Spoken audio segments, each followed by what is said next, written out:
So when you're first working with Masri and you're carrying around this doggedness, this stick-to-itiveness, but your life up to that point had been a lot of, banging your head against the wall and not really making your way in the manner in which maybe you envisioned for yourself. When you get that file and you see that paperwork about medical records stuck in this essentially a real estate deal, do you have a conscious sense of like, there's an opportunity here for me? Like what was your awareness level? Like that stuck out, but you were a file clerk. It wasn't your job to go investigate at that point, but there was something that clicked in you that said, I need to know more. Like here, I'm going to go on a journey with this. Curiosity. I was smart enough to read the medical reports because they were done in a bar graft. So it didn't take a rocket scientist to figure out what the hell. Well, T cells, what are those? I looked it up. So white counts, what does that mean? Looked it up. All of this stuff was off the chart. And mom kicked in and curiosity kicked in. And I'm like, what if that was my child? I'd be worried. And that's what kicked me off, was just my own, oh my gosh, this is weird. I'm curious. Why would this be happening? What's wrong with the children? What would I do if I saw blood work like this on my kid? That's where I went. Yeah.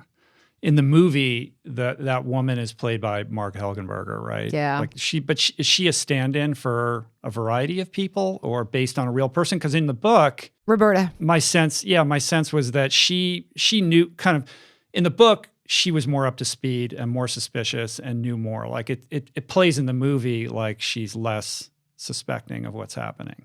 Well, if you remember in the movie when Julia first meets her, it's Roberta Walker. And she knew enough because she was already asking questions. That's why I was there.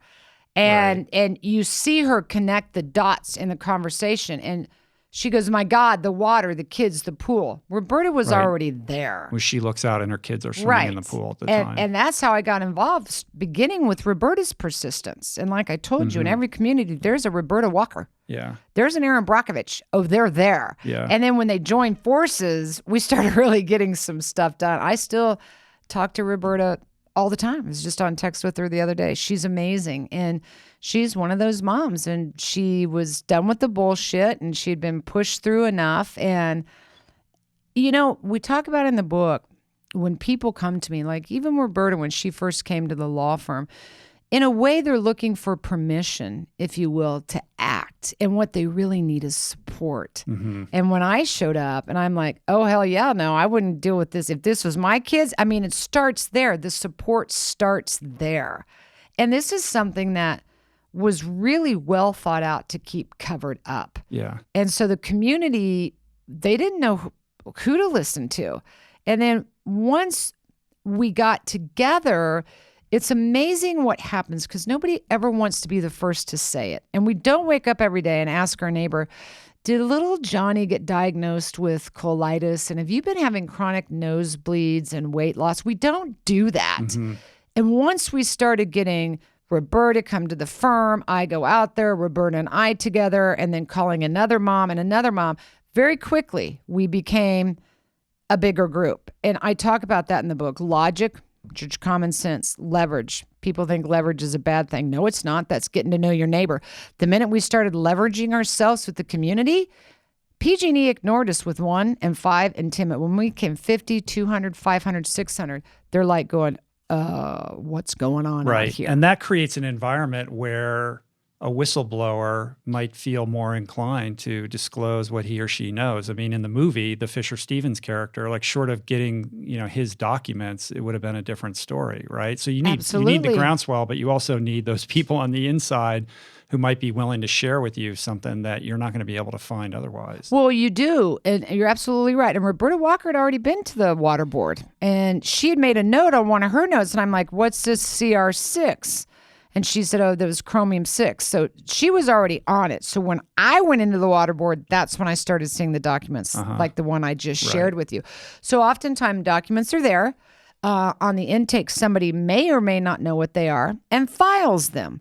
And they're never discovered again. Or somebody clearly will make a reference, put this over here, don't bring it out again. So there's a whole lot of factors that happen, and there is a whistleblower. They will make a phone call. You've got to go find a document. And in a lot of these communities now, they'll come to me and we'll go in with some documents. I can see when the light bulb comes on and I'm like, yes, okay, this community is ready to roll. Now we're going to go over here, Right. because they will catch on. And they're usually pissed. And I actually hope if people read the book when they close it, you get mad too and realize that you too can do exactly. The women of Tonganoxie, Kansas, they ran Tyson out on a rail. The women of Hannibal, Missouri, they ran for office and won. My gosh, in Flint, Michigan right now, we have the youngest gentleman on city council, 19 years old. Do not think for 1 minute, just because you don't have a PhD or you're a stay-at-home mom or you're a cocktail waitress somewhere or you're working as a law clerk, that everyone thinks because you have stilettos on and blonde hair and big boobs, you're stupid. We shouldn't be underestimating people. You can do this. Find your cause, whatever it may be, and it may not be water. You need the tips, the strategy, and the tools to fight. Learn them and game on. And you can do it. And I'm telling you, the first step you take and you get just a little bit of that win, or you're like, oh my gosh, I understand this. Or my gosh, I got such and such a neighbor to talk to me. And you see it, it's contagious. And the momentum builds. It's very empowering that you can fix or change a law or get involved or get noticed or get on a Superfund site or get information to a doctor and see what's happening. Change in your own backyard. I love it. We do that. It's so exciting. We, the people. I think we, the people, have forgotten to believe in we, the people. And I know we get like overwhelmed, freaking fatigue. I'm with you, but I can pass on a lot of fights. We are water. We are sustained by water. Do not think that we might not have water, especially if we keep going at this rate. And let's get serious about climate change. And we talk about climate change in the book. And we talk about Johannesburg, South Africa, where they literally were going to have day zero. Yeah, that was day zero. Here's what they did, what we're not doing, and where we can learn from. The people responded. The people were involved. The people rationed. They did what they had to do. The agencies responded. They became prepared, and they diverted. Day zero. We've got to get and stop the argument. I don't care what side of the aisle you're on. This is all of our issues. We need to work together. We need to be informed. We need to be prepared. And we can divert. And there are solutions to these issues. The problem is we won't get busy doing them. And that's where we have to go.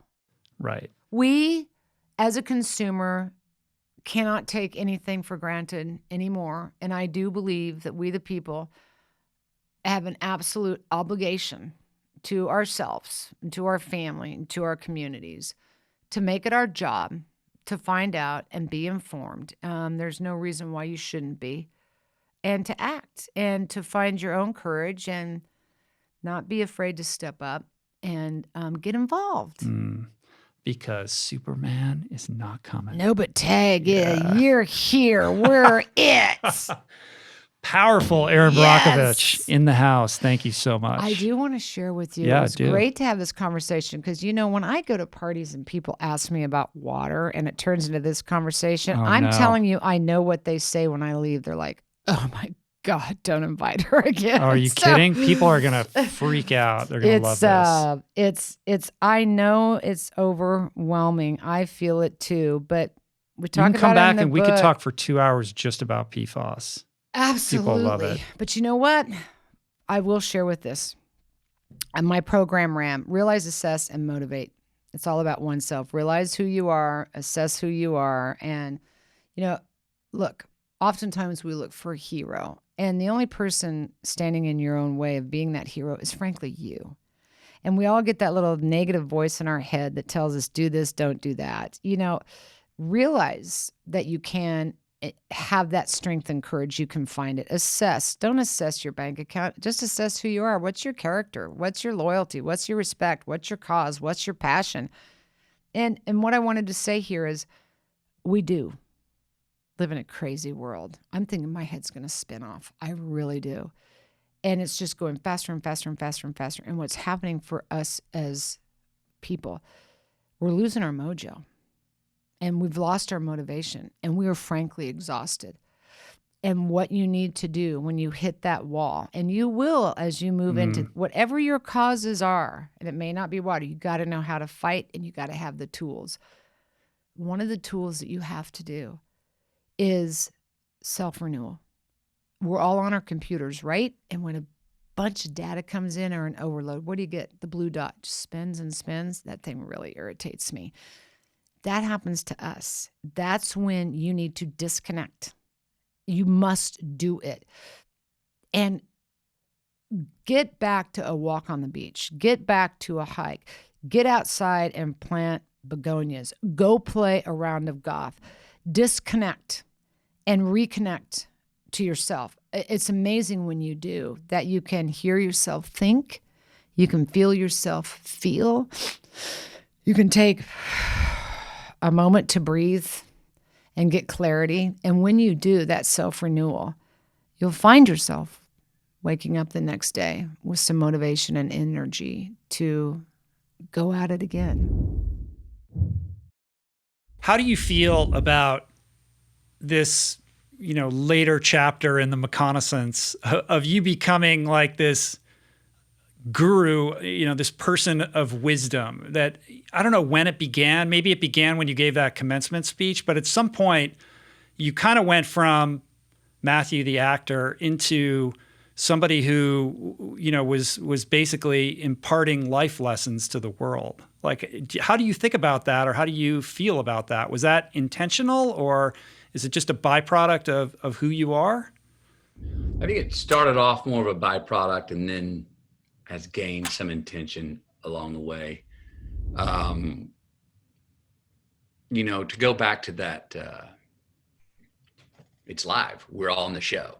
The recording, the camera's always recording, and to ask myself, are you making legacy choices for yourself right now, McConaughey? Are you living in a way live that is useful for yourself and others?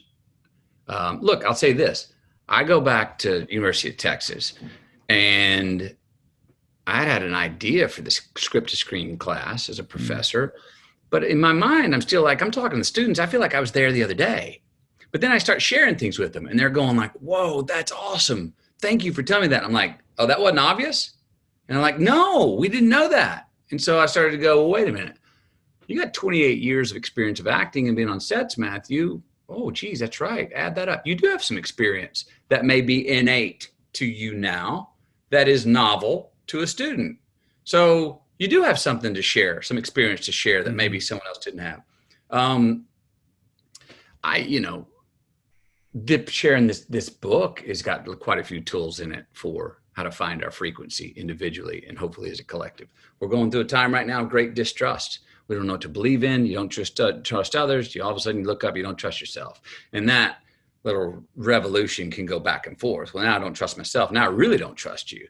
Now I don't believe myself. Now I don't believe in anything. And those are dead end streets, ultimately. So how do we rebuild some trust? I think it's through values. I think values are bipartisan, non-denominational. I think those are the solid stepping stones that we need to each look in the mirror and ask ourselves what we can be better at on a daily basis. And that'll be incremental steps out of this time into hopefully a more evolved state that we can get out of and help us look back at 2020 as an actual red banner year of recreation and recreation and a new beginning.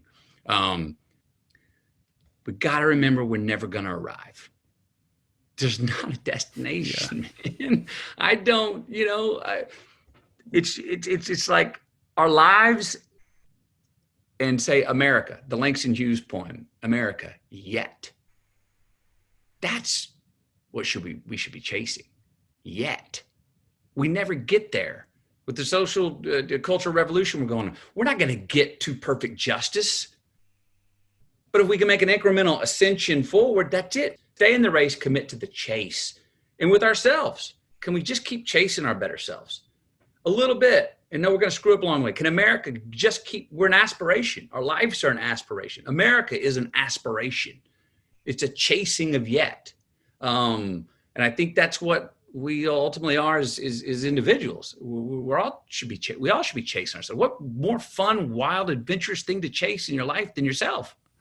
Well, there's an unbridled optimism to that's infectious and that I love. And I don't want to take up too much of your time. We can end it on this. I can't let you go without digging a little bit more deeply into kind of where we're at in this American experiment right now. We're headed into an election.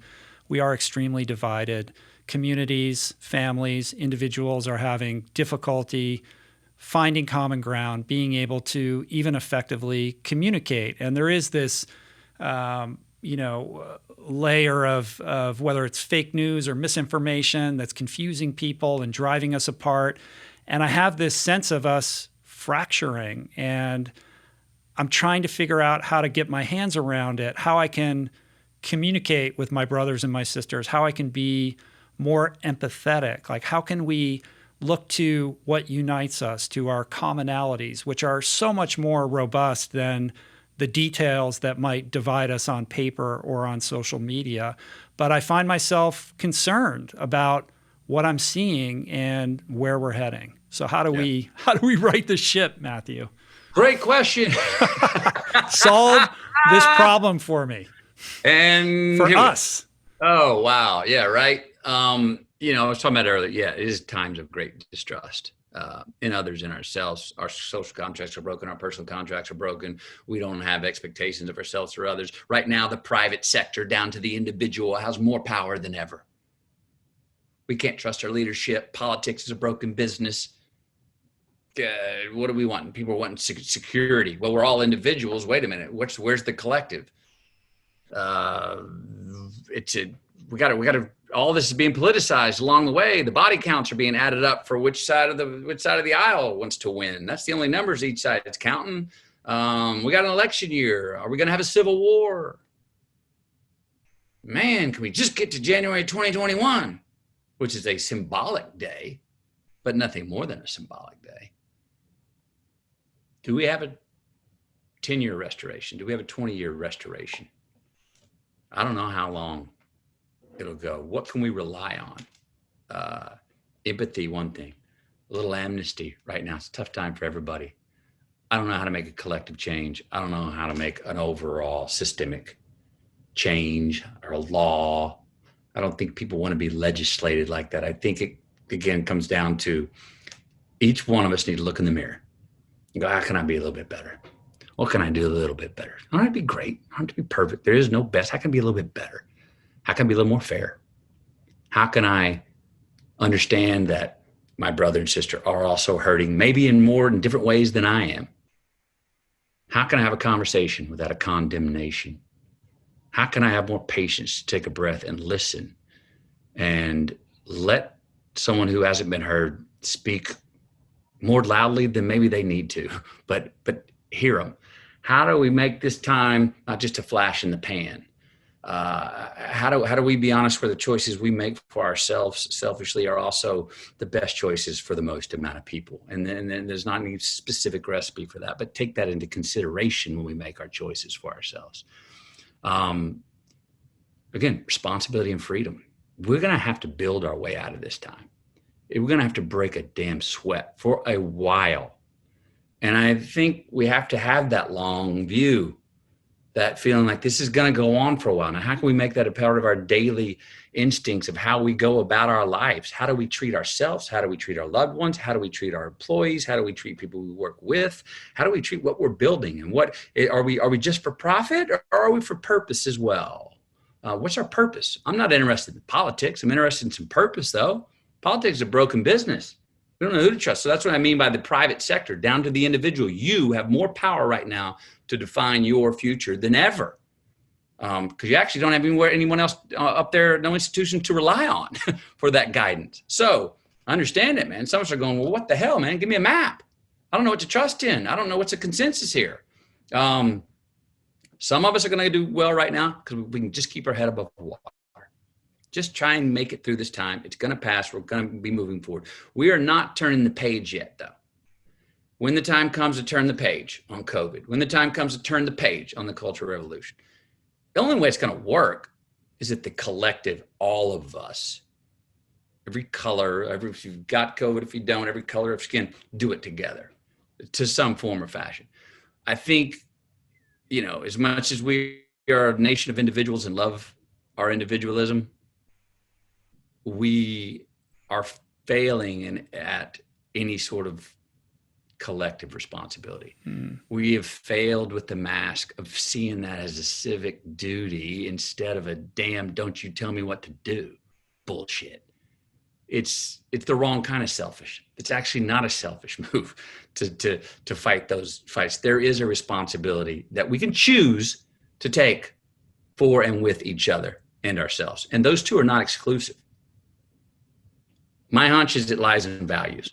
My hunch is it lies in responsibility, accountability, risk-taking, sense of humor. The list goes on and on and on. That we can just be a little kinder, a little more fair, a little more empathetic, a little more understanding, a little more forgiving. Also holding on accountability. This isn't going to be a free ride. I'm not in for a world kumbaya. No, it's going to take work. And the greatest thing about America is, when America's working right, is if you're willing to work at something and educate yourself and go after something, you, more so than anywhere else, should have the opportunity to achieve that, but not without the work and the education and the hustle to go do it. So,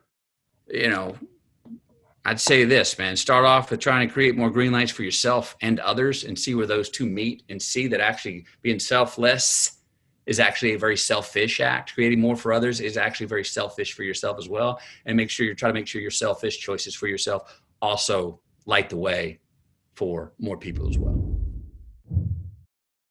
How do you think about the difference between failure and success? Often luck. Yeah. I don't know. I mean, I've had a lot of failure. I'll let you know when I get some success, but I think from a decision-making point of view, the decisions where you know the outcome or you can't fail are not really worth thinking about. And you have to determine if failure is something you can handle or not. And often we are going to fail, and how do we recover from that is super important to achieving success, because the odds that you succeed the first time you try something are pretty slim. Mm-hmm. If you look at, like, we're all walking today and we fell down walking hundreds, if not thousands of times, but we got up and we did it again. And so often life is just getting up one more time than you fall down. But going back to decision-making again, reversible, irreversible. Like, where can you fail? Where can't you fail? And how we think about what failure means. I think we attach so much meaning to it, and there's so much ego that is infused into that. We're afraid to look bad. We don't want to, appear to have failed to our peers and things like that prevent us from perhaps being more open about taking certain risks that could, in the long term, create, a better and bigger growth curve. Well, that goes back to sort of like how we're living our life. Like, whose scorecard are we using? Are we using an internal scorecard, or are we using an external scorecard? Am I failing to meet up to somebody's expectations of me?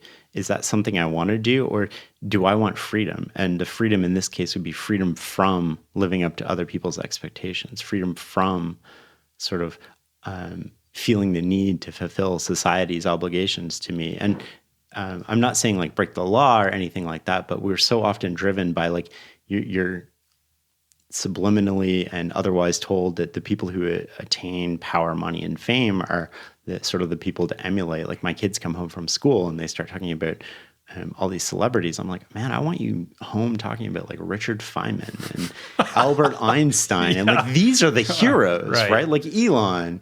Not these political sort of people, or not these Hollywood movie stars. And I don't want them in that life where, like, they see that as success, because that leads to, how do I get that success? Which leads to, I can step on other people. I can do these things that are mutually exclusive from living a life that of meaning in order to try to attain these things. And I think that we know, that's not the path that we want our kids on, and, like, who we have as our heroes is super important too. Right. Heroes walk amongst us. We just don't do a great job of shining a light on the best ones. And in order to to do that, you have to do a little counter programming against what mainstream society is feeding all of us, not just young people. But I think some of that comes from just, we were talking about this earlier, reflection, right? Like where do I want to go in life? And that comes from being alone with your thoughts and working through your thoughts and having many false steps and sort of being conscious about, am I working towards those goals or am I not working towards them? Mm-hmm. Is this where I actually want to end up? Because so many of us reach our destination and we're like, oh, this isn't what I thought it was. This isn't where I wanted to go. And part of the problem is we didn't check in on the way. And maybe that's a weekly check-in. Maybe it's, I do it sort of like twice a year at this point, but maybe it's monthly. Maybe it's sort of like something you book a holiday with yourself for a day every year, and you sort of like go to this isolated area where you're not around people, and maybe you walk in nature, or maybe you sit in a hot tub, or you do whatever you need to do, and you think about, am I living the life that I want to be living? What are the things that I'm doing that are leading me to where I want to go? What are the things that are getting in the way of where I want to go? And what would I regret if I died today? Is there a relationship that I want to repair? Is there somebody that's not serving me that I need to get rid of because I don't like their anger? Those are the questions that we can sort of walk through mentally. And then we start, once you realize it, then you put it into action. And as you said at the start, action is really hard, right? You might have a really close friend who's always angry and it's affecting you and it's affecting your health. But at the end of the day, you need to let them go because they're not going to get you where you want to go and you can't help them. What does that daily practice look like for you? I think a lot like that. I mean, I don't do daily. I sort of do it I have regular like scheduled appointments with myself to make sure that I do it. But I'm always thinking about like, what is it how can I help this person? And at some point you can't help them. And you need to sort of like, your environment will dictate a large part of where you go in life. So who you hang around, how much you care about other people dictates, to a large extent, how fulfilled and, meaningful your life is. So yeah, it's just, everybody has their own routine. There's no one prescription for it. And there's no wrong answer to it. It's just, I think that if there was a wrong answer, it would be like, I'm just not thinking about it because it's hard, right? It's hard to be like, I don't want to be where I'm at. It's hard to absolve or hard to take responsibility for being in that spot, right? And we're all born into a set of circumstances that we don't control. We don't control sort of our parents' socioeconomic status. We don't control our zip code. We don't control how much they care. We don't control the trajectory we're put on. But at some point in life, you take control of that trajectory. And maybe it's 18 for some people. Maybe it's 25 for other people. But at that point, you're in control. So you don't control what point you're at, but you control where you go from there. Mm-hmm. And you do that through your habits. You do that through your thinking. You do that through your decision making. And the question that I want everybody to ask is like, where am I going?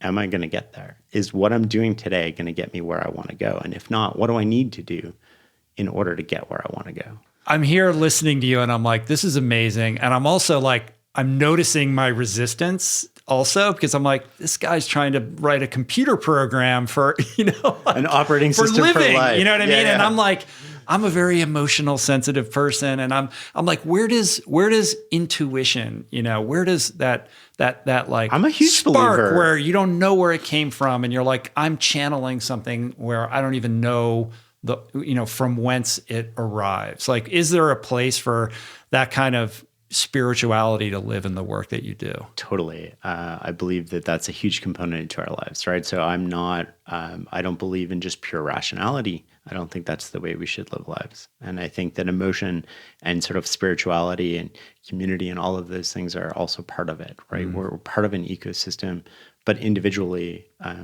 we have emotions. We need to sort of not deny them, not suppress them. Right? I think so many problems in society today, from my vantage point, is people overanalyzing their feelings, trying to suppress them and not actually feeling them, delaying the feeling instead of just being present with the emotions. I think there's a lot of studies that say if you actually feel the feelings when you first feel them, they sort of last 90 seconds to sort of like 3 minutes.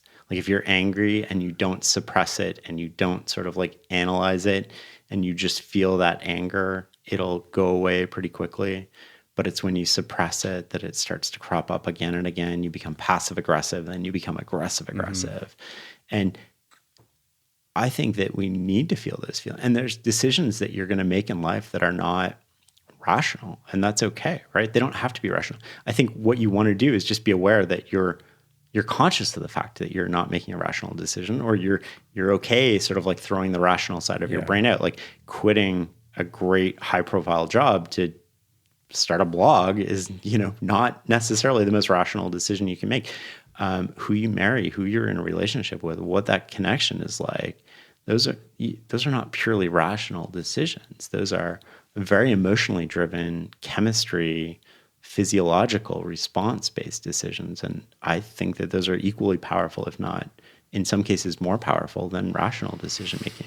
Yeah, I think they can be channeled to great effect as long as you have a healthy understanding of that emotional landscape. Like, when am I feeling a spark of inspiration, or when am I experiencing some kind of overwhelming emotion that I know is driving me towards making a certain type of decision, versus, oh, I'm just repeating a pattern as a result of my childhood trauma, and I've got to.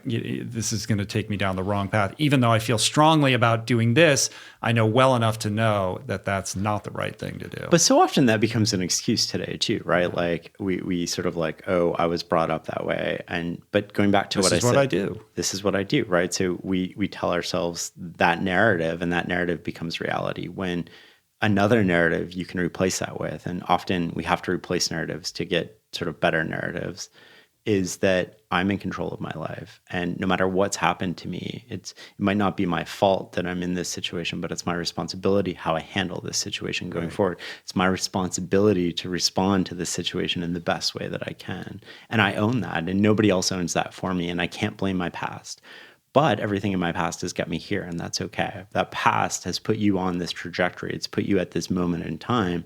Where you go from here is completely up to you, though, and you control that, and nobody else controls that. Boom. Powerfully said.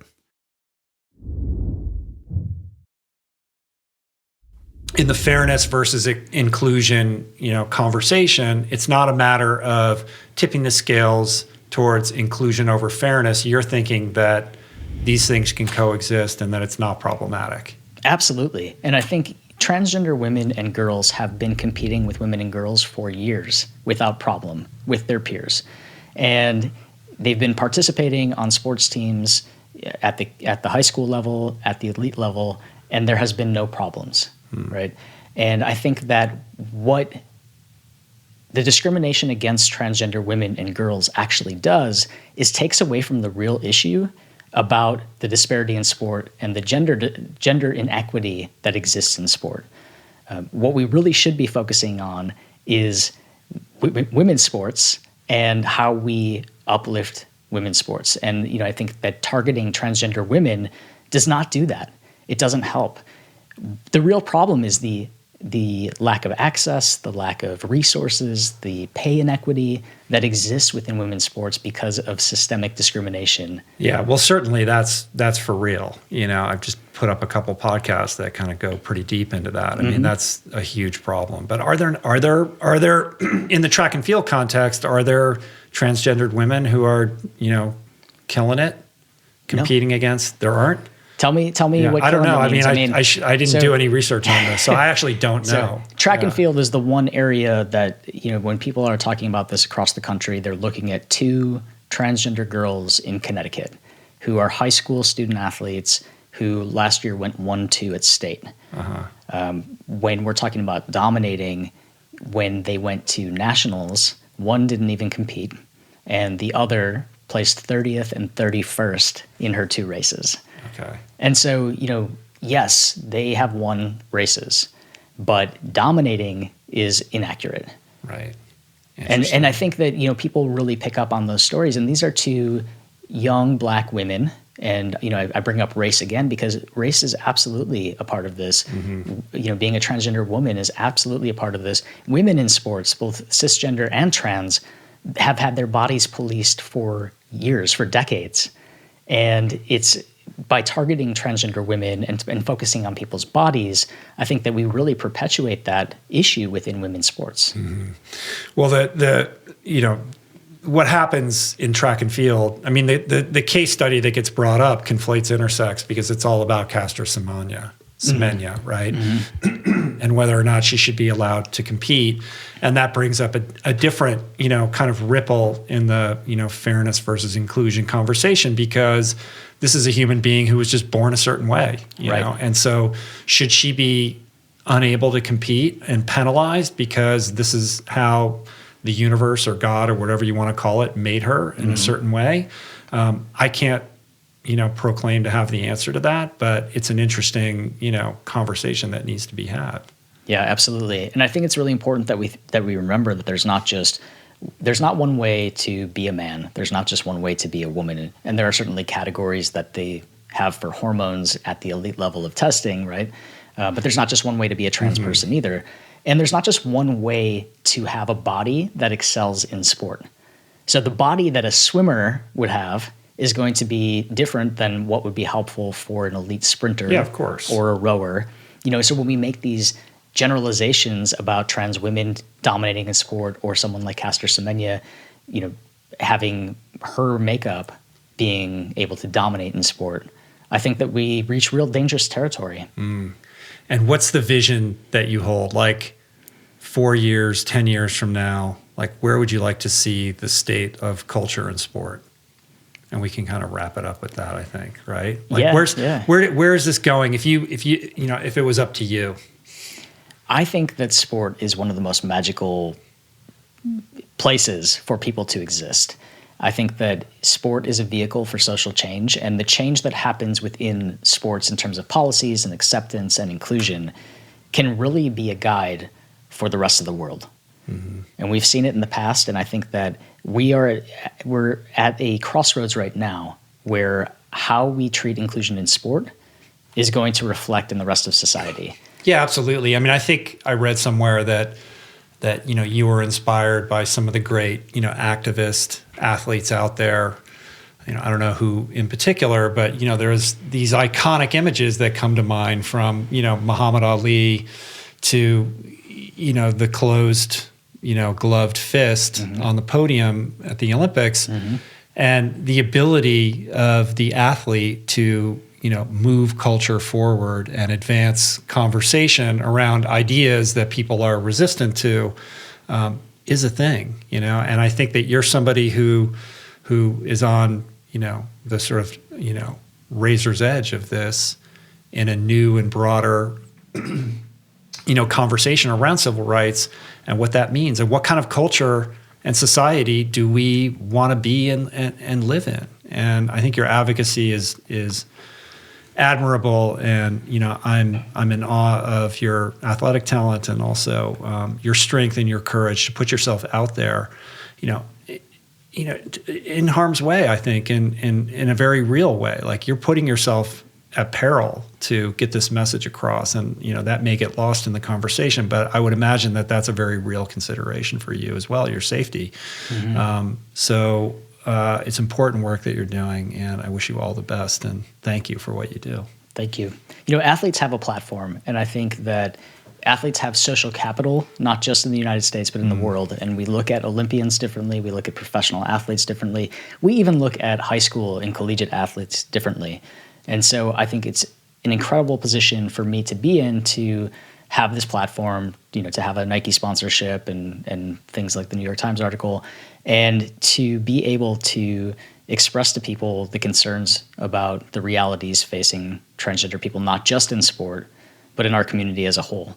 Yeah. I want people to know that they can be their authentic self and continue to play the sports that they love and continue to do their passions and not have to compromise any part of their identity, to hide any part of their identity. Because when we are authentic about who we are, and when we are able to, and it's not safe for everyone to come out, but if we are able to do that, your entire world opens up, and it not just impacts you, but it impacts the people around you. And I think that's really how social change is created, is that ripple effect.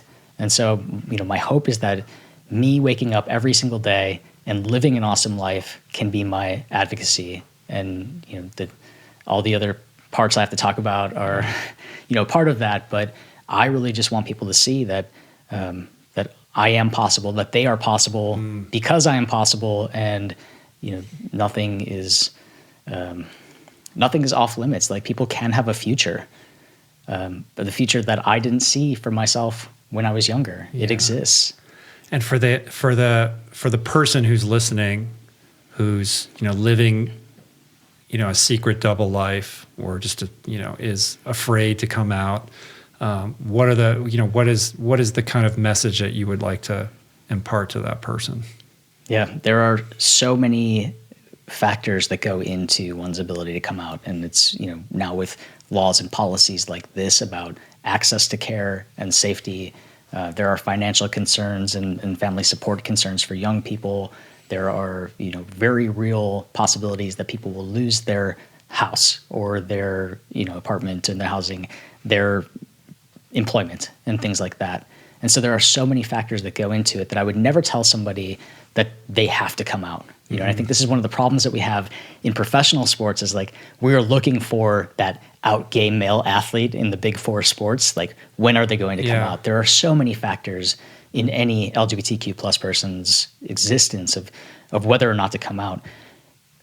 My message to that person would just be that, that they are valid and their identity is valid and real, and that they are worthy of love and respect and dignity. There's so much beauty in suffering. There's so much beauty in suffering. And I know it sounds so, it's not cliche, but it's, people are like scratching their head. How can you suffer? How can there be beauty in suffering? When you go through the suffering that a lot of us have that have been on the show, that have become successful, is because when you go through that suffering, you go through such a darkness, you go through such a bottom feeder kind of exposure that you learn to have gratitude for the smallest thing. The smallest thing. And when I think about the times when I didn't think that I was gonna really make it out of that space. There were times, Rich, when I would be in the car park of Whole Foods, like crying my heart out, screaming at the top of my lungs, looking around like, how the fuck did I end up in this situation? One of the stories that I always tell people, and it's a story, but it's a story that I often tell people because mental health and suicide is so big, and I know in this day and age it's being amplified and people are talking about it, but when you hit a certain level of suffering and you think there is nothing else, you can look back at these times in that darkness and be like, man, if I didn't know the depths and the levels of darkness, I wouldn't be able to enjoy this moment right now. So there was a time when I used to pack a gun with me everywhere. Orlando used to be, and Orlando still kind of has a very, you've got the Disney side and you got the super rough, like home invasions, like they'll come and run in your house. They'll shoot you in the middle of Walmart. That's like Florida, right? Right. Okay. Sometimes I pray for my kids still out there, but still, Florida is a state where you have your stand your ground law. So you can come into somebody's residence and they can shoot you on self-defense. Uh-huh. And that's it. It's called Right. stand your ground, or the castle law. Which is interesting in light of what's going on with Breonna Taylor right now. Yeah, to think right. about that. And Oof. then also you mentioned to me that the cop who put his knee on George Floyd's neck now is living down the street from Or your was daughters. living down the street. Yeah, from my kids. Yeah, in Florida. That's insane. Yeah. Which is, that's a whole nother story in itself. But, you know, just to bring it back to this, you know, that was such a dark time. And as I said, you know, for me, I used to pack because where my parents live, it's not a rough neighborhood, but there was a lot of home invasions. There was a lot of break-ins. My parents are old. And again, remember I told you I had to move back in with my parents? Mm-hmm. Well, after couch surfing and yada, yada, my again, parents had after the divorce back in 37, 38. Yeah. So this is the umpteenth time of moving back with my parents. But if I didn't have, you know, my relationship with my parents now, I used to be scared of them. I used to fear them. Now they're like my brother and sister. The relationship is amazing. And this was partly the reason, I'm not going to say this last stint with my parents, and for them to see how broken I was really, really deep. And to cry with your parents is even deeper. And I don't know if you've ever had that, but when you're in the presence of your mother or your father and you are legit all crying in despair, it's a hard pill to swallow, man. Mm. And it was. And it was hard to come home knowing that I lost everything. And it was hard knowing to come home that I had 3 kids that I'm still paying for, that I'm still paying for their school. I'm still paying for everything, and I can't talk to them because she won't let me talk to them. So all this stuff is going down. Meanwhile, I'm still paying for the house. I'm still paying for the minivan. I'm still paying for all their extracurricular activities. And I'm at home at my parents' house with a shotgun underneath the bed.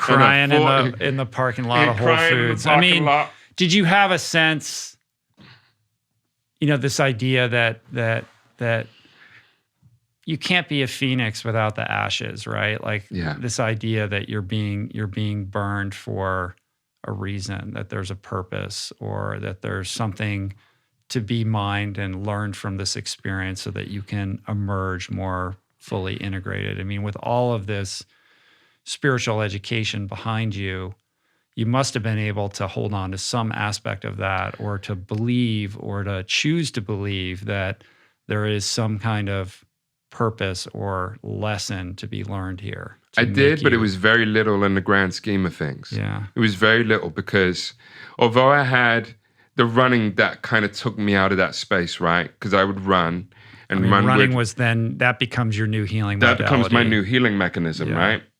So I had the running that became my new healing mechanism, and I could grab onto that. And I still had my spiritual faculties, but I wasn't leaning onto them as much as I could. So in that interim, I had my friends, you know, I have a really good girlfriend of mine. Her name is Christina. My ex-wife was named Christina. My best friend was Christina at the time. Christina was the first person that I went to when I got essentially out the house and I was couch surfing. She looked after me basically for 2 summers because I was broke. Mm. And she looked after me for 2 summers along with my parents and really kind of helped me get back on track. And then, as I said, you know, because in that time, I had probably contemplated suicide 4 or 5 times.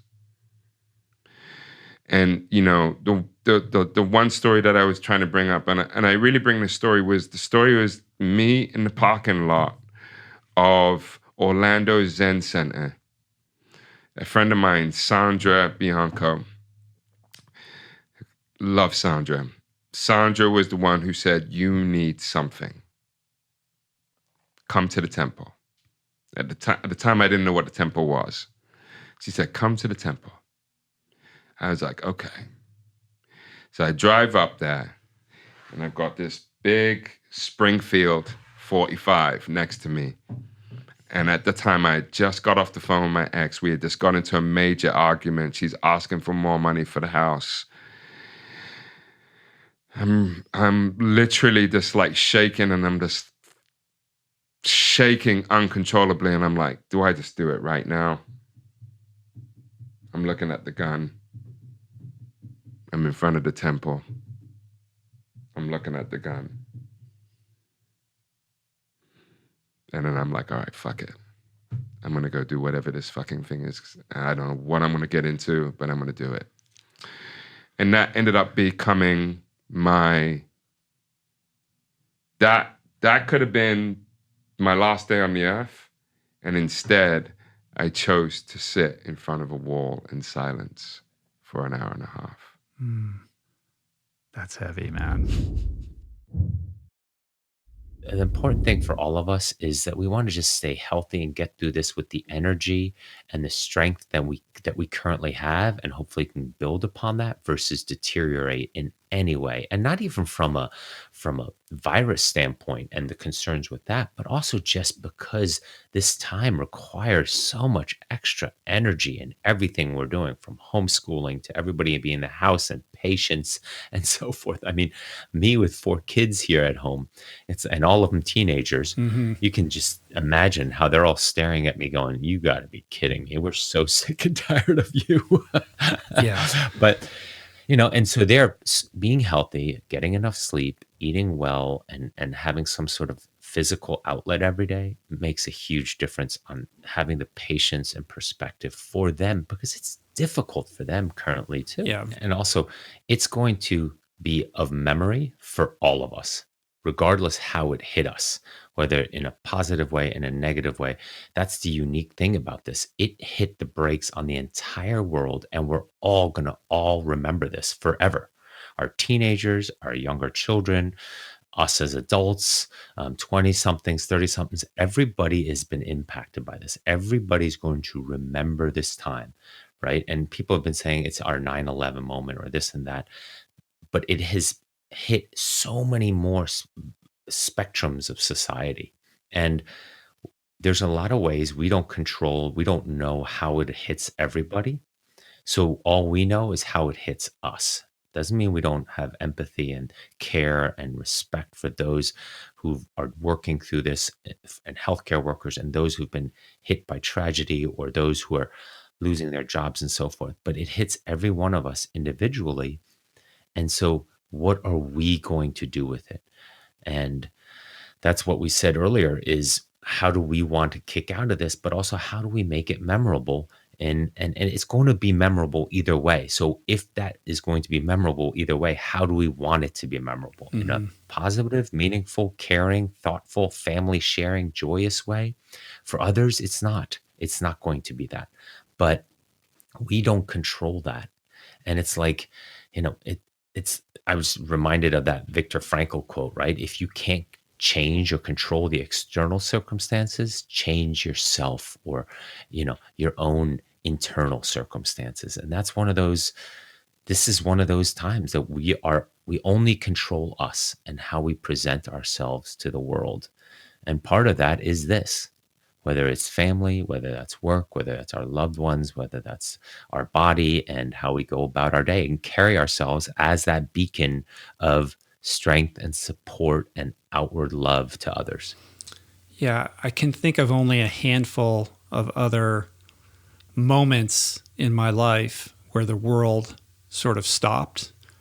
There's 9/11, there's when Princess Diana, died, there's the OJ, there's certain things like that. But this is uniquely different from all of those in that it is global and is impacting all of us. And there's never been an instance in which we had to stay home and couldn't go about our day.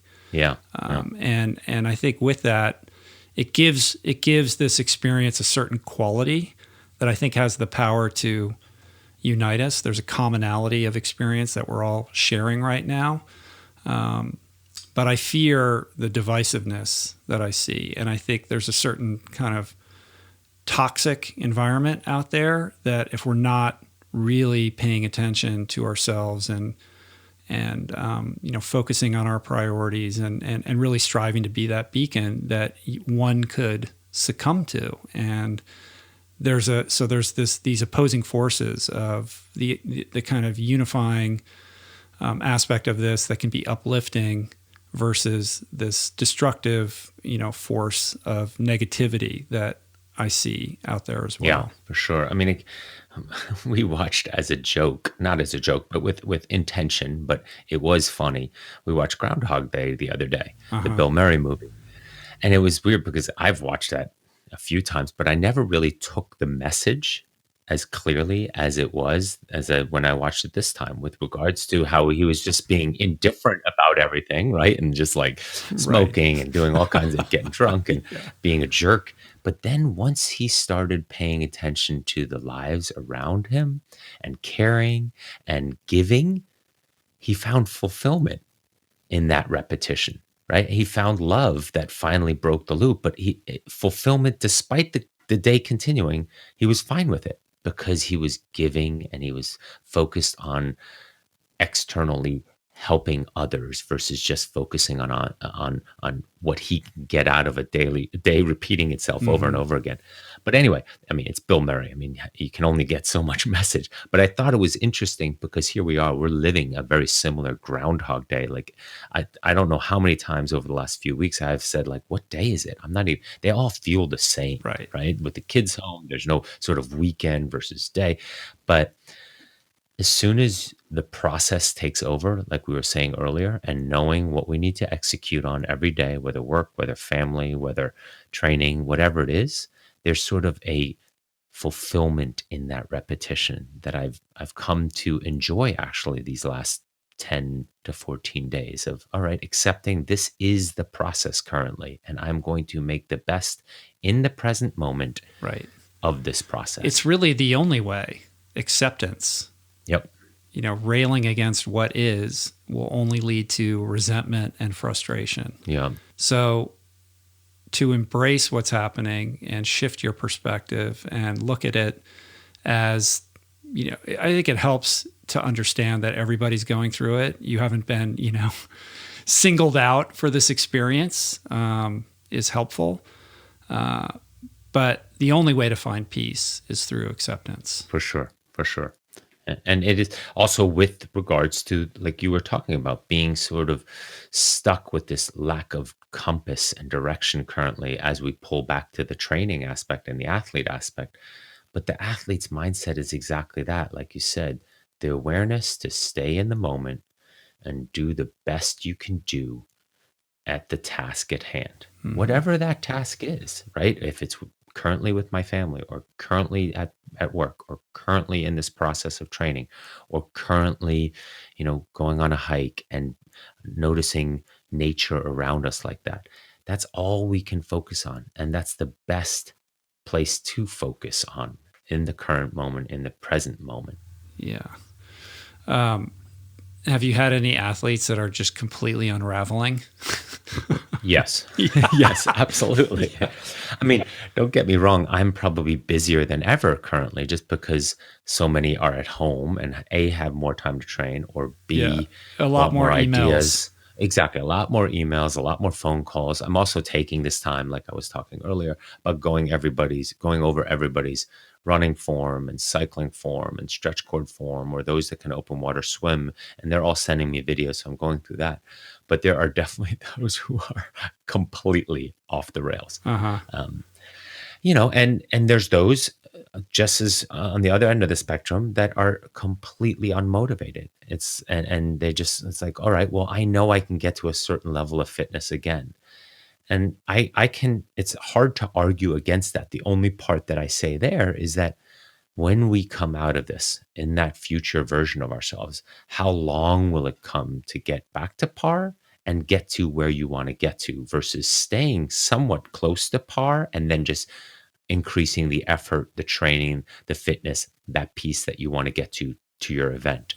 Doubling up on that is a lot. I mean, that's going to take a serious long amount of time if you take the next 4 months completely off and do nothing.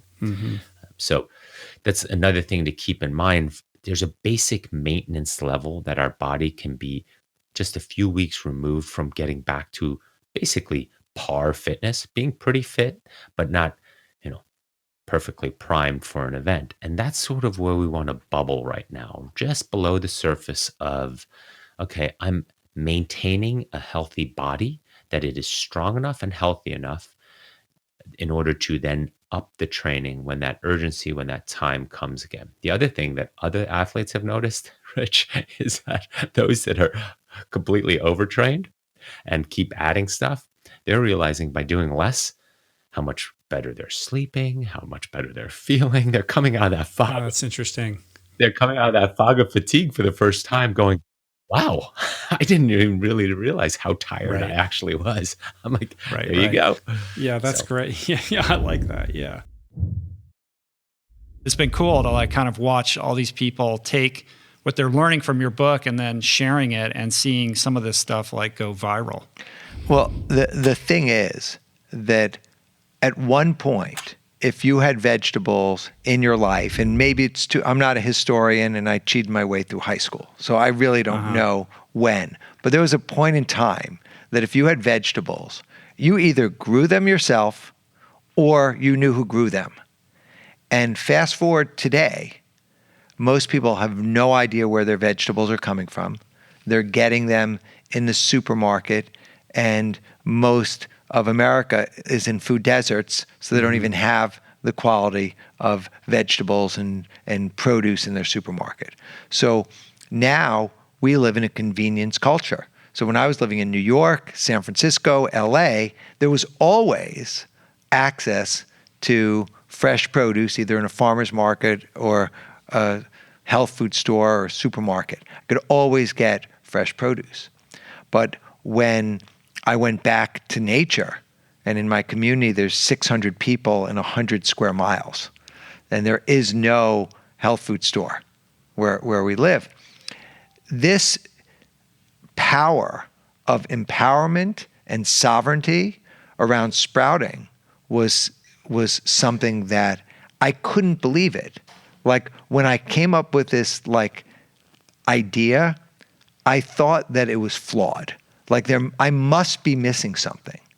And that kind of led to me, calling up Dr. Michael Greger, and calling up Dr. Oz, and calling up Mark Hyman and Dean Ornish and Joel Furman and Joel Kahn, calling these people and saying, hey, talk to me about sprouts. And, I even talked to Dr. Josh Axe, who wrote the keto book. So some of these people were keto, some were paleo, some were functional medicine, some were plant-based. And the thing that they all had in common, they all loved sprouts. And they all had good things to say about sprouts. And that was after that part of my research was done. I even spoke to Andy Weil, right, who was hard to get a hold of, and he loves broccoli sprouts. And it was just wow. Nobody's shit talking the sprouts. And there was nothing. And I couldn't believe. And Juji Mufu adds sprouts to every meal. He's growing more sprouts than he can eat, which is a big feat because he eats 4,000 calories a day. But he adds sprouts to every meal. And I envisioned, you talk about manifestation, I manifested in my mind, there would be a guy who you'd never in a million years would eat sprouts. This was a guy who you'd expect to eat a cow alive. Now the guy is eating sprouts every meal. Super sprout guy. Yeah. Well, you look great. I said that the minute that you walked in the door, and I probably saw you 6 weeks ago or something like that. And I know that you've been running a lot and you've been wearing the Vibram 5 fingers, running out in the desert, and you have a nice color to yourself and there's a brightness in your eye. You are, certainly, if nothing else, a living embodiment of, healthy lifestyle. Like your energy is infectious. You have so much enthusiasm for this lifestyle and the things that you talk about, and you talk about it so eloquently and beautifully. And you are the ambassador that we need. Like, how are we going to clone Doug Evans so he can go into all of these communities and espouse the, revolutionary benefits of, eating this way? I mean, you have to plant a lot of seeds, Rich. The seed metaphor just keeps circling back here. And look, I think it makes sense. And if you see, like, I've been on Instagram for a while, and I didn't engage, I didn't do things, but now, like, people ask questions, I'm responding to the questions. The most amazing thing is, like, I'm learning by having to think through these corner case examples and expanding, like, my sphere from the community of the collective intelligence. And the fact that now all these diverse range of people are now, like, sprouting and it resonates with them, that's it. So I think, how do we do it? It's like one person at a time. Like, I'll engage in a conversation with one person online or physically or at the farmer's market. In the Joshua Tree Farmer's Market, there's a little, couple that sells microgreens. And they're now selling microgreens, and they're selling my book. And I'm giving them every week, I'm giving them ideas of what to do to make it easier for them to share the consciousness. And people are, like, buying the book that I never, like, it's so strange because it was hard for me to write a sentence, like, having barely gotten through high school, writing a book, like, for virtually no money, like, writing the book and having that part was something that was missionary. And it's got to be incredibly gratifying when you see people that you wouldn't suspect would be interested in what you have to say, like cottoning onto it and sharing it online. It's very cool. I mean, the idea, and I had spoken to you that I met Marianne Williamson. Right. And I'd listened to Return to Love. I had read A Course in Miracles, and her ideals, and she had talked about reparations, as part of her policy. Like, in one part, I didn't feel like the Sprout conversation would pique her interest. But the other part said, I think this is so important that, can I infect her consciousness, with lighting this up for Sprouts? Like, is this important enough, for her to take seriously? And now I'm seeing, like, this, and I'm saying this knowing where we are today in the world and what's going on. This is one of the most important conversations that people can have, is about diet and lifestyle and nutrition. And I don't know how many of the people on your guests on your podcast have talked about that decision of what you put in your mouth and how it affects your life. And if this could be something for literally pennies a serving, dollars a day, to be able to up the nutrition and level the game, and if people can have better memory, better energy, better fit, because there's all this unconscious bias. There's all of this kind of prejudice and limitations, and I have tribalism, and this is unifying, like, people around food and collectivity. But what is the level of unconscious bias around people that are overweight and obese? And it's just another form of discrimination. So this is, I think, plants bring people. I could tell you the woman who I started iVillage, I forgot her name, and she had been a long-term vegetarian. And then when she took the company public, she started to eat meat. And she said, I need to eat meat in order to fend off the toxicity of the public environment and all of these other people. Then she resigned, and then she went back to being a vegetarian. Like the idea of the toxicity, of the aggression, that I find I'm a much nicer person. I don't get. I was trying to understand what you were saying. Basically, you're saying like she felt like in order for her to kind of compete in this, clawing world of masculine, corporate executives, that she had to eat meat she had to eat meat to be at that level of consciousness. Yeah, she went, like, she reverted back to more primal, survival, and do it. I didn't fully get that, but it was something that, I just became aware of. And then afterwards, she went back to eating plants. So I think that, to go back to the bigger question that you asked, how does this happen? It's one person at a time. It's literally having conversations and building a collective consciousness. Like at some point, there's, kale came onto the scene, right? And kale is no more healthy than collard greens or chard, right? It does have... Yeah, but it became the thing. It's so interesting that was the one that got selected. Yeah, and Brussels sprouts became a thing, right? Did you see the Brussels sprouts Not thing? like kale, though. Yeah, I don't know. All these Who things. are these publicists pulling the levers behind what's going to be the thing? There was an artificial organization that I talk about in the book. What? A woman kind of created the National Kale Growers Association and launched PR and did all this stuff around kale as a passion project.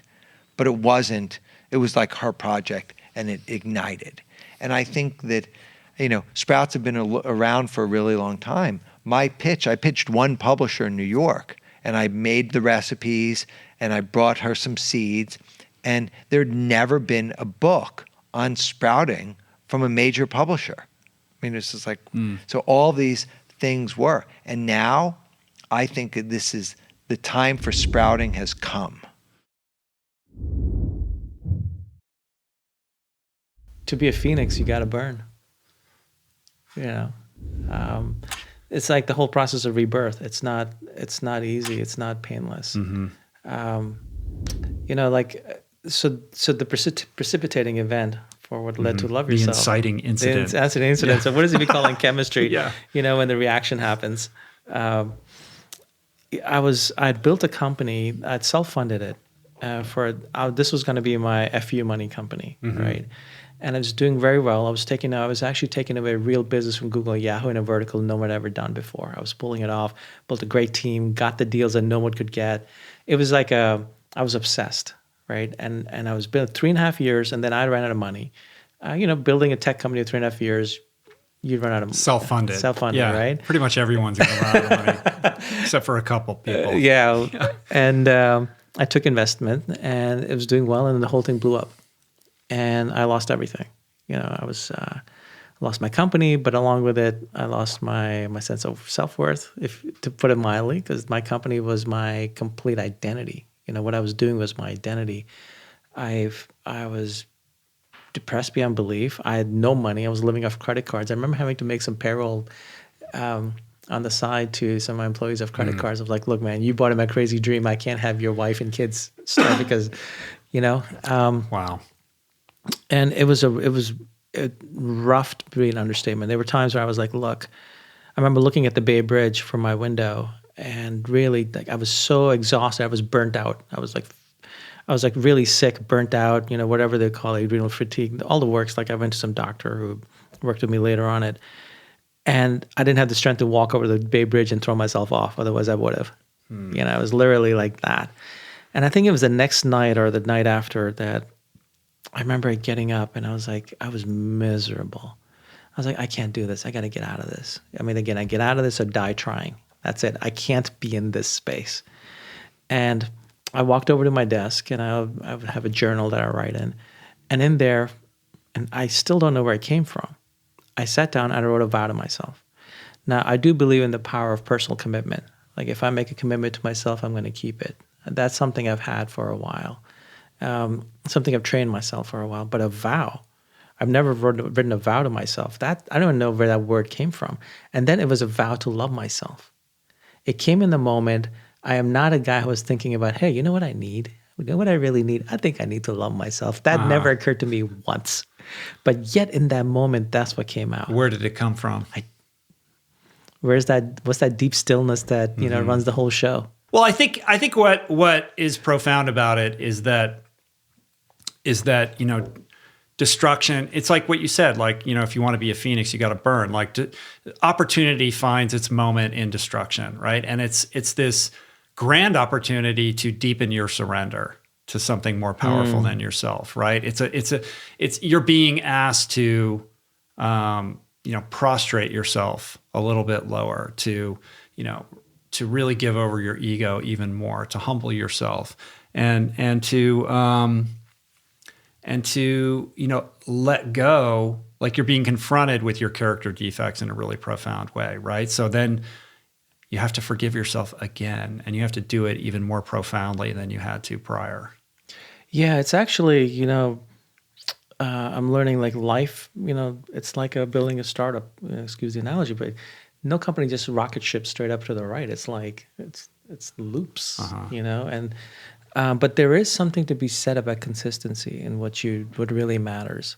Like fitness, right? If you're not consistent in your practice, it'll show, your body will show. Sure. Same with the mind. And the mind is actually more plastic, more malleable than anything else, yet it's the one that we work on the least. We really do, right? Right? We really overlook it. And so that's starting to change. But it's starting to change, but there's a lot of stuff out there that's, I don't know if it's effective or not. There's a lot of stuff out there. In the end, it's got to be something. What is the best workout? Or what is the best nutrition plan? It's the one you can do consistently. Mm-hmm. That's what you got to go for. It's consistency that gives you results. Let's go back to forgiveness for a minute. I think that's an important piece in all of this. So how do you think about and practice that? Well, forgiveness, there's two forms, right? Forgiving others or forgiving yourself. The novel that I wrote, Rebirth, that's about forgiveness, but that's about forgiving my father after he died. The whole journey while I walked a pilgrimage in Spain, and the result of that pilgrimage was I learned how to forgive him. Right, like 550 miles. Camino de Santiago. Right. And you know what it was? In the end, it was just realizing his humanity. He was a human being, man. You can't hold humans to the criteria of gods, but we seem to do that with and just realize his humanity. That's when you realize someone's humanity, it's very easy to forgive.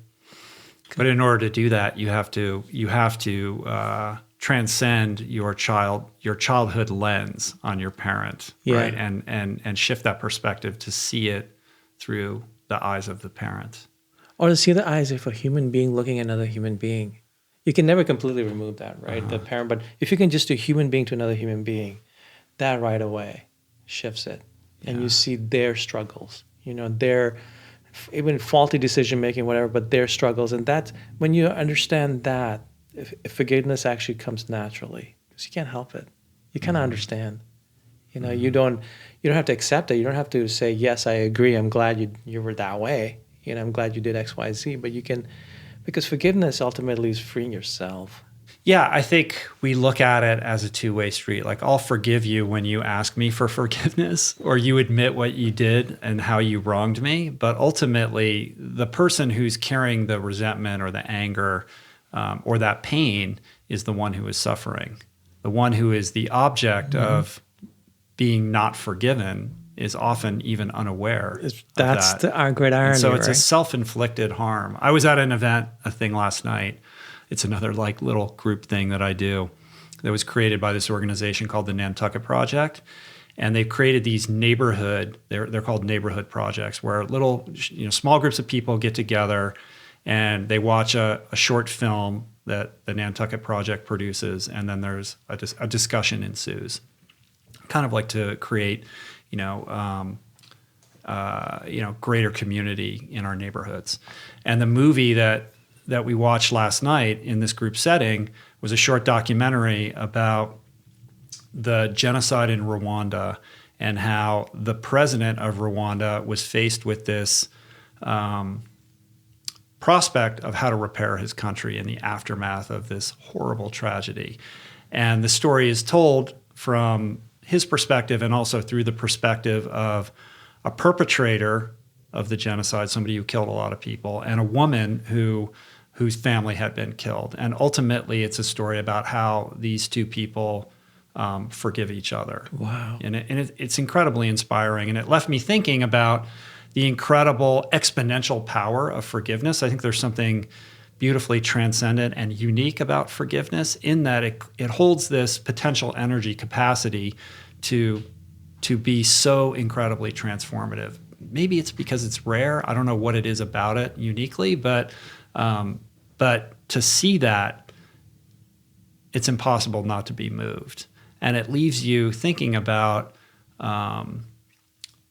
the people in our own lives that we refuse to forgive, or the resentments that we hold on to about how we've been wronged, and the pain that creates, and the impediments to moving forward that constructs in our lives. And also about the people that we've harmed, and thinking more deeply about people who might be out in the world carrying that kind of pain over things that we might have done. Yeah. And then forgiving ourselves, right? To repeat and loop the mantra, I love myself. I think self-forgiveness is a subset of that, is it not? That's actually the other part of forgiveness, right? Self-forgiveness. What I found, for me, it's what I've learned is start with the self first. You work on the self, the rest actually gets easier. The rest just naturally starts to work. And same thing with here. It was like in this book, I have a practice that I do on forgiving myself, and it actually works beautifully.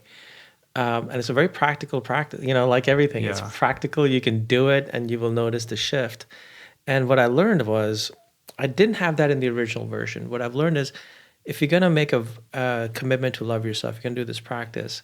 Leave the past. You can't leave the past behind, but leave the shackles of the past behind. And what you do is you forgive yourself, and then you start to love yourself. Mm-hmm. That's almost like the step by step, right? And it makes a huge difference. Yeah, it's wild. You mentioned that there's a lot of history behind why outdoor spaces have been considered off limits to people of color. Like it's sickening and disheartening to hear that. Mm-hmm. I believe it to be true, but I can tell you that I haven't spent a lot of time thinking about why that might be.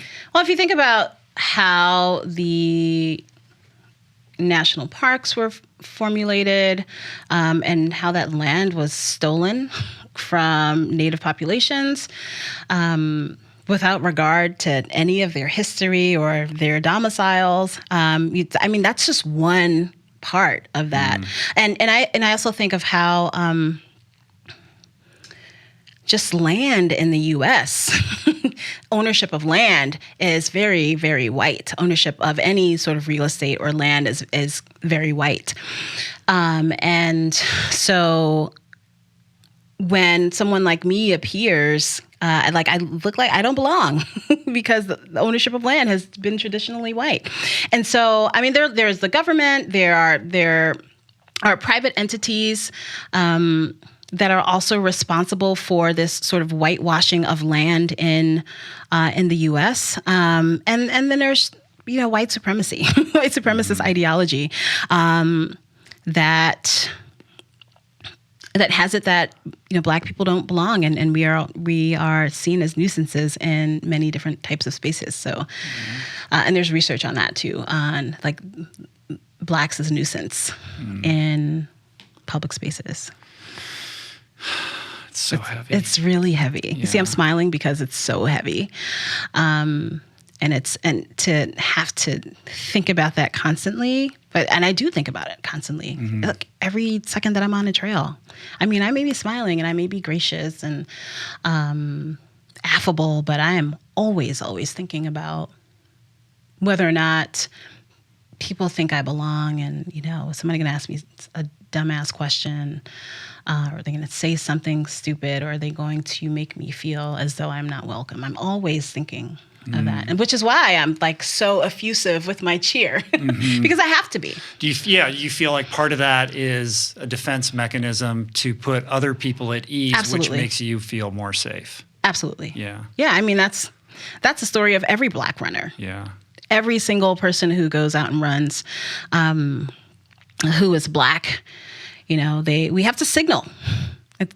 There's a term for it. It's called signaling, to signal to other people that we are safe to be around and we are not a threat. So, you hear stories of Black runners who will wear a sweatshirt or a T-shirt From that their has college. a fancy college name on it or something like that to make white people feel like this person is not a threat. It doesn't matter. Yeah. It doesn't matter what you put on. I'm always decked out in the latest gear, right? I wear bright colors. I've got my running cap on, my trucker cap on, a race shirt or something that signals to people that I'm a runner. When I still lived in Georgia, I was running down my own street. And I was 2 miles, but I had done 14 miles. And so I was finishing up the last 2 miles to do a 16-miler. On my way back home, a woman in a white SUV was coming in the opposite direction and stops about a quarter of a mile away from me. I'm slow, so it takes me a long time to do a quarter of a mile, so I was still pretty far away from her. So she stops, she takes out her phone, she's looking at me, she's talking on her phone, looking at me, talking on her phone. Again, I am like really decked out. Mm-hmm. I mean, sweaty, but really decked out in all my running gear. And then she gets off the phone and slowly rolls by me and looks at me. And I wave, I'm smiling, hey, wondering And what you the do hell that she on was purpose doing. because On you know purpose. okay. And then not even 5 minutes later, cop car rolls by from that same direction that she had been going. And they slow down, roll down the window, look at me. I wave. In my head, I'm like, what the fuck? Right. And that cop rolls away. And then another one comes from the opposite direction. Slows down, rolls their window down. And then I wave again. Hey, have a good day. And this is in your neighborhood. This is 2 miles away from my house. And, and in my head, I'm like, I'm just running. I am running. I did have a walking stick that I carried because there were lots of dogs. There were like no leash laws where I used to live. And so there were dogs everywhere. And so I would have to bang the stick on the ground to get the dogs away from me. But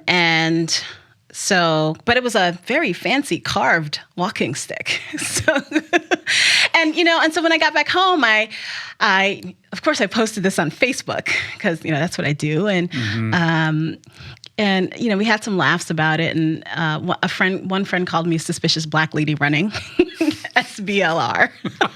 I'm just going to get T-shirts made. And but some other people sort of questioned whether or not, I looked dangerous because I had a walking stick with me. White people, of course. Maybe she was worried.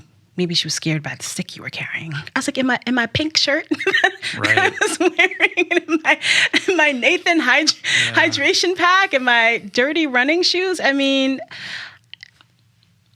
that's the sort of thing that I think gives people pause. Yeah. There's a sociologist named Dr. Rashawn Bray who has done a study of why Black people don't exercise in certain types of neighborhoods because of perceived danger for their person. And it's and that's exactly it. That's what it is. Like we signal, we wave, we smile, we are extra friendly and bubbly, but it doesn't seem to matter. I mean, look at Ahmaud Arbery, just running in a neighborhood. Yeah, I mean, as you're telling this story, I can't stop thinking about him and how, your story isn't that dissimilar from his. It has a different outcome, obviously, but the circumstances are related. And you can't listen to the story you just told without conjuring up what might have gone terribly wrong because somebody is confused about who you are and what you're doing. And why I'm there. Right. Even though it's very clear. Yeah, your signaling couldn't be more clear. Right. And I'm just picturing you running, like what is threatening about that? And what's going on with that person in the SUV that they're feeling so threatened by you? Where is that confusion emanating from? Yeah. And what's going on in their life that they would, what is embedded in their programming that perceives that as a threat or something to be scared of? White supremacy is embedded in their programming. That's exactly what that is. So if someone's listening to this and this is like their initiation into thinking about this a little bit more deeply than they have, where does that person begin if they can't, be privy to your my very training expensive course? Yeah, or like where do you direct those people? I think you should be reading. I think reading is really good. You doing all of the, looking through all the checklists of 25 resources for anti-racism. I think that's important. I think it's a very, very important starting point. But I also think that you should, and it's difficult now, but you need to broaden your circle. You need to be proximate to different kinds of people, and start embracing their various identities. Examine your own, examine the way in which you were socialized, and then see other people, see others' identities, embrace them, welcome them into your life. I think that's the way to go. When the kid showed interest in doing a podcast, which like naturally, made my podcaster soul leap. Because she'd been on a few episodes of Smodcast in the past and stuff. But when she was like, I'm thinking about doing a podcast, I was like, what? Like, oh my God, I know a thing or two about that. I was so excited. So when she narrowed it down and created what we're calling Vegan Abattoir, one of the first things I said is like, ooh, you have to have Rich roll on. Yeah, cool. And she was like, why? And I was like, because like in the space, he's the guy. I'd said I did this podcast, it's like a year ago, and not a week of my life goes by where I don't run into somebody who's like, oh, I heard you on Rich Roll's podcast. And it's always somebody I would never expect. Like, it's not like, oh, there's my vegan friend who said that. It's somebody who like says this. I'm like, what, you as well? There was a lot of reach in that podcast. You got a big audience. Man. Yeah, I appreciate that. I mean, that means a lot coming from you. I mean, Harley, do you understand what your dad created? I mean, he is like the original when it comes to, there's like 3 generations of podcasting here, because your dad, Kevin, was one of the very first, like way, way before anybody was doing it, to jump in and own the space. And he really pioneered it and created like everything that's happened. A huge debt is owed to you, Kevin. And personally, like I wasn't super early into becoming a podcaster, but I was very early in terms of being a fan. And your show was one of the very first that I cottoned on to. And it's been super inspirational to me. And so it's cool to be here with, somebody who goes all the way back to the beginning. Like I inherited that legacy, and it's made me better at what I do. And now to see you stepping into it, super cool.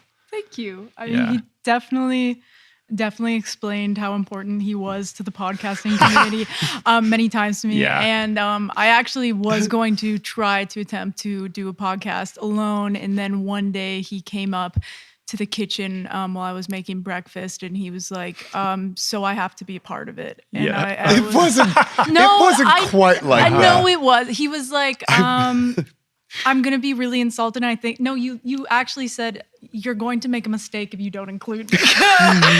And so I was that was close to it. I was like, all right, here we go. But I'm honored, funny. and I'm now very excited that we have this together.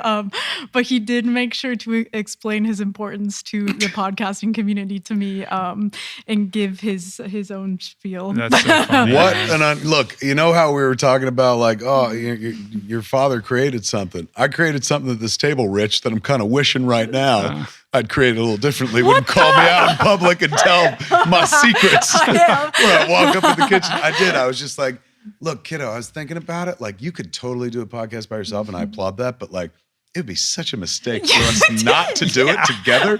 I was like, because like I'm a vegan too, and you flipped me to veganism. Like your vegan story like changed my life, and so I know the podcasting space, and I was like, and people would love to hear like a dad and daughter talking together and stuff like that. I was like, I'm not telling you what to do, but like there's a marketing hook here that's so You were tempting. threatening me a little bit. I wasn't like, if you don't do a podcast with me, you're out of this house. That doesn't mean he's not right, though. No, he was right. You know? And I think at the time I was like, this is rude. But, I then realized how awesome it would be to have it together, but also how cool it is to have the perspective of somebody who's vegan for their health and somebody who's vegan for a completely different reason for animal rights. So it has like also just proved to be a really good combination for different backstories of why we're vegan. So that's also really cool. But I was hesitant at the beginning. Why were you hesitant? I want to hear more about that, but my sense is, as somebody who's on the outside looking in, and I'm just meeting you now, is one of the incredible kind of beautiful benefits of everything that has happened to you with the heart attack and going vegan and all of that is what's occurred with your relationship. Like this has really like brought you guys close. Like it's very sweet, Thank you. that you got involved in this movement because of your daughter and her insistence, and now you're going to do this podcast. Like there's just such a bond there, that you guys can do this stuff together. It's really cool. Thank you. I say that somewhat out of like, I have a 16-year-old daughter, and I'm in that phase right now. She wants nothing to do with me, I was like, what would it take for my 16-year-old daughter to want to do a podcast with me? I was like, you would have to move heaven and earth. I'm nearly 21, so just give it like a couple more years. But it has been really cool. It's been really special to be able to do it together. And I didn't really give my dad a choice at all to be vegan. I was insisting upon it. So, but I was green rolled.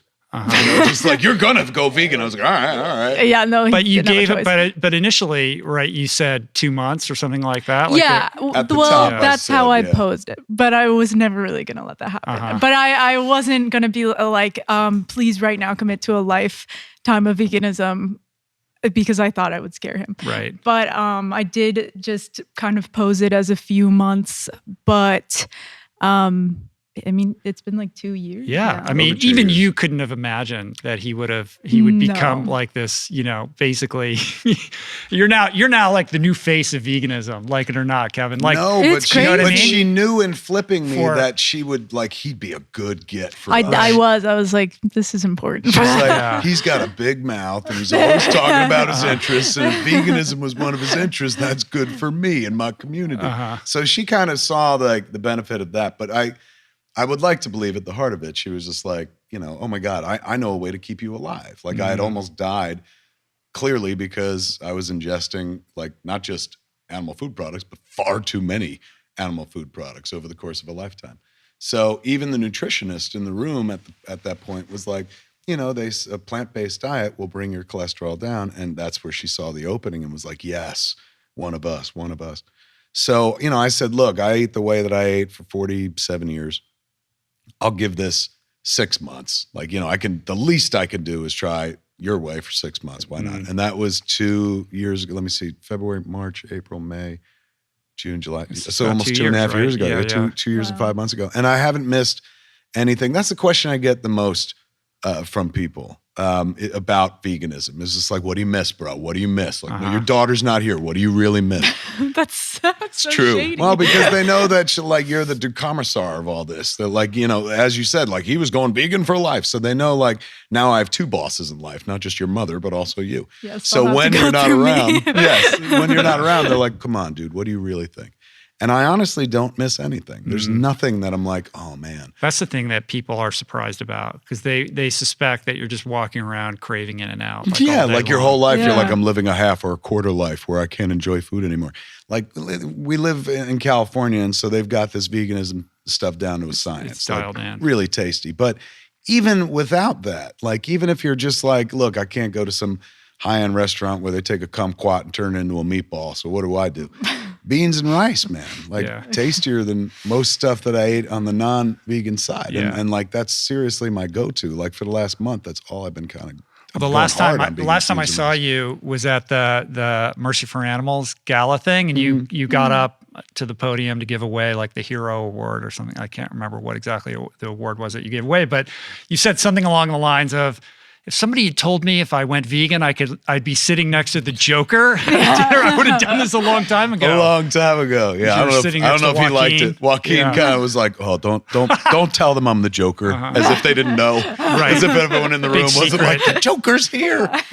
But yeah, the benefits that come with it, of course, the health benefits are, number one for me have been obvious. Like I dropped a bunch of weight. I'm like, in my behind the scenes life, or what's not so obvious is like my body chemistry, and I find that out when I go to the doctor all the time. And Dr. Leidenheim's the guy that saved my life, my cardiologist. Every time I've gone for the last, you do 6-month interval checkups, he's always like, whatever you're doing, keep doing it. And the first time it registered was like when I went vegan I was vegan for 2 months, and I went in for like a blood test, and he was just like, oh my God, everything is great except for your cholesterol. And I was like, well, we knew that. That's why I had a heart attack. He goes, no, your cholesterol's in the toilet. Like, what happened? He's like, it dropped out. And I was like, I went vegan. He's going, well, I got to cut the meds in half, because whatever you're doing is really doing the job. And so I've gone back, every 6 months for another checkup. And the last one I had was right when I got back from the tour. So it was like at the beginning of March, right before everything went into lockdown. And he was just like, your blood work is phenomenal. Like, he's like, and he even said, because Harley always picks at him, because early on I was like, I'm going to go vegan. And Dr. Leidenheim was like, you don't have to go vegan. There's nothing wrong with meat. Which is astounding to me. He goes, just keep it in moderation. He's like, there's nothing wrong with meat. So he later, was like, look, fuck me. Like, going vegan was the right move for you. Like, I can clearly tell. So he has since like, tell your daughter she was right. Yeah.